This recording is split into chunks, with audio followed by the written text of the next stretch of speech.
हम सबको पता है कि 23 जनवरी 2026 यानी शुक्रवार को पड़ रही है बसंत पंचमी का बहुत ही प्यारा सा दिन, क्योंकि इस दिन को सरस्वती पूजा के नाम से भी जानते हैं।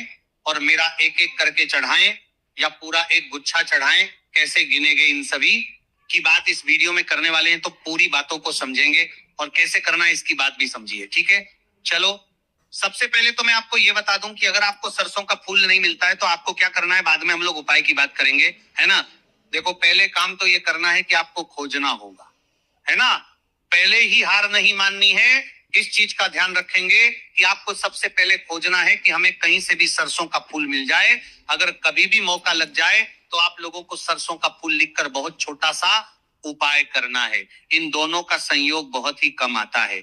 इसी के साथ में गुरुजी ने अपनी शिव पुराण कथा में बताया है कि इस दिन आपको एक सरसों का फूल वाला उपाय तो आपको अवश्य ही करना चाहिए, क्योंकि ऐसा दिन पूरे साल में सिर्फ एक ही बार आता है। और दोस्तों, आप सभी लोग जानते हो कि शुक्रवार का अगर सबसे बड़ा कोई उपाय है तो वह सरसों का फूल वाला उपाय। तो दोस्तों, शुक्रवार बसंत पंचमी के दिन आप लोगों की को इस सरसों का फूल लिखकर बहुत छोटा सा उपाय करना। बहुत सारे लोग होंगे जिन लोगों ने इस उपाय को ना किया हो, मतलब पूरा साल निकल गया, उन्होंने किसी भी दिन इस सरसों का फूल वाला उपाय को ना किया हो। पर दोस्तों, आपके पास एक पहला मौका बचा हुआ है, जो कि 23 जनवरी 2026 शुक्रवार बसंत पंचमी के दिन है। इस दिन आप लोगों को इस वाले उपाय को जरूर कर लेना है। भले ही आपने पूरे भर इस उपाय को ना किया हो, पर अगर आपने इस माघ माह के शुक्रवार बसंत पंचमी के दिन अगर इस वाले उपाय को कर लिया तो आपको इस उपाय को करने का वह फल मिलेगा जिसकी आपने कभी कल्पना भी नहीं करी होगी। अभी की ही श्री शिव महापुराण की कथा में बताया है जी। इस उपाय को आज हम आपको बहुत अच्छे से समझाने वाले हैं। इस वीडियो को देखने के बाद इस उपाय को समझाने के लिए आपको कोई और वीडियो को देखने की जरूरत नहीं पड़ेगी। तो चलिए दोस्तों, उपाय को शुरू करते हैं। देखिए, इस माघ माह के शुक्रवार बसंत पंचमी के दिन ये इतना खास होता है, इतना महत्वपूर्ण होता है, देखा गया है कभी कभी बड़े बड़े पूजा पाठ अनुष्ठान से जो मनोकामना पूर्ण नहीं होते, वहां माघ माह के शुक्रवार बसंत पंचमी के दिन एक छोटे से उपाय करने से ही आपकी मनोकामना पूर्ण हो जाती है।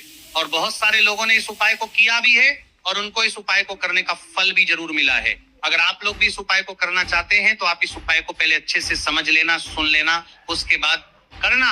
आपको इस उपाय का फल जरूर मिलेगा।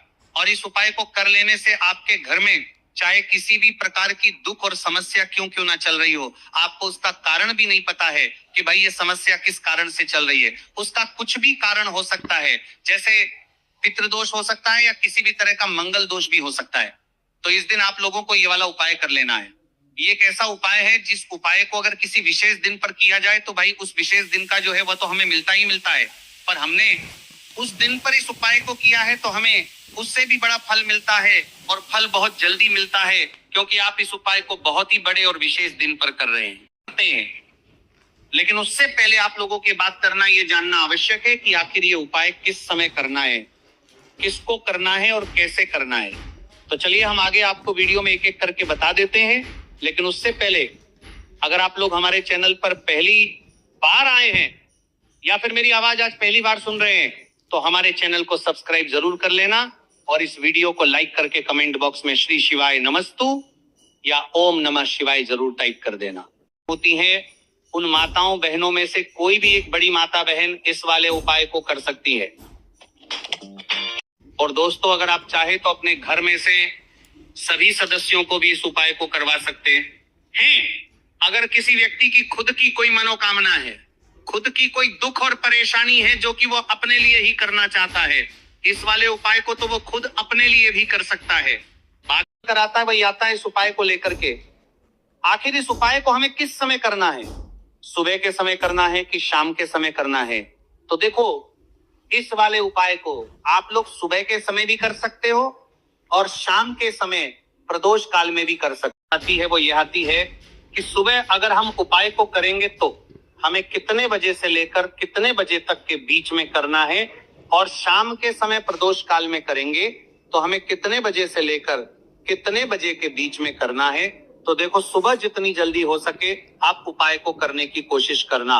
बाकी अगर किसी कारणवश लेट भी हो जाओ, थोड़ी देर भी हो आए, तो 10 या 11:00 बजे तक भी आप उपाय कर लेना पर 12:00 बजे से ज्यादा देरी ना हो। ठीक है, इस बात का ध्यान रखना। उसके बाद में दोस्तों, अगर शाम के समय प्रदोष काल की बात करें, प्रदोष काल का जो समय होता है वह शाम के 6:00 बजे से शुरू हो जाता है। मतलब शाम के 6:00 बजे से लेकर 7:00 बजे के बीच का जो समय होता है, ये समय प्रदोष काल का समय होता है। तो आप इस उपाय को 7 या 8:00 बजे के बीच में भी कर सकते हैं। हो चुके हैं। देखिए, जगत जननी मां जगदम्बा का हम शुक्रवार में पूजन करते हैं और उनसे जुड़े हुए उपाय करते हैं। साथ ही साथ आपको बता दें कि शुक्रवार में संकट मोचन हनुमान जी का पूजन करने से और उनसे जुड़े हुए कुछ उपाय करने से जीवन के बड़े से बड़े कष्ट भी क्षण भर में दूर हो जाते हैं। तब बहुत कम समय में आपके शत्रु और आपके विरोधी आपके जीवन से दूर हो जाएंगे। आपके दुश्मन लाख कोशिश करने के बाद भी आपका बाल भी बांका नहीं कर पाएंगे। अगर आप शुक्रवार में इस छोटे से उपाय को कर लेते हैं, मान लेते हैं कि आपको सरसों का फूल बहुत खोजने के बाद में उत्तर दिशा यानी कि नॉर्थ डायरेक्शन, सबसे पहला काम 1 लोटा जल महादेव के शिवलिंग के ऊपर श्री शिवाय नमस्तुभ्यम का ध्यान करके समर्पित करेंगे। अब आपके पास में चाहे तो 31 सफेद फूल हो, 31 सरसों के फूल हो, या फिर 31 अनाज के दाने हो, इनमें से कुछ भी है, उनको आपको एक एक करके चढ़ाना है। 108 लिया हो या फिर 31 लिया हो, 51 लिया हो, ऐसे ही नहीं, पूरा एक साथ समर्पित करेंगे। नहीं, आपको एक एक करके उन गुच्छ को महादेव के शिवलिंग के ऊपर धुतेरे के नाम से पंचमी तिथि पे बसंत पंचमी के दिन आप इस उपाय को करके देख लीजिए।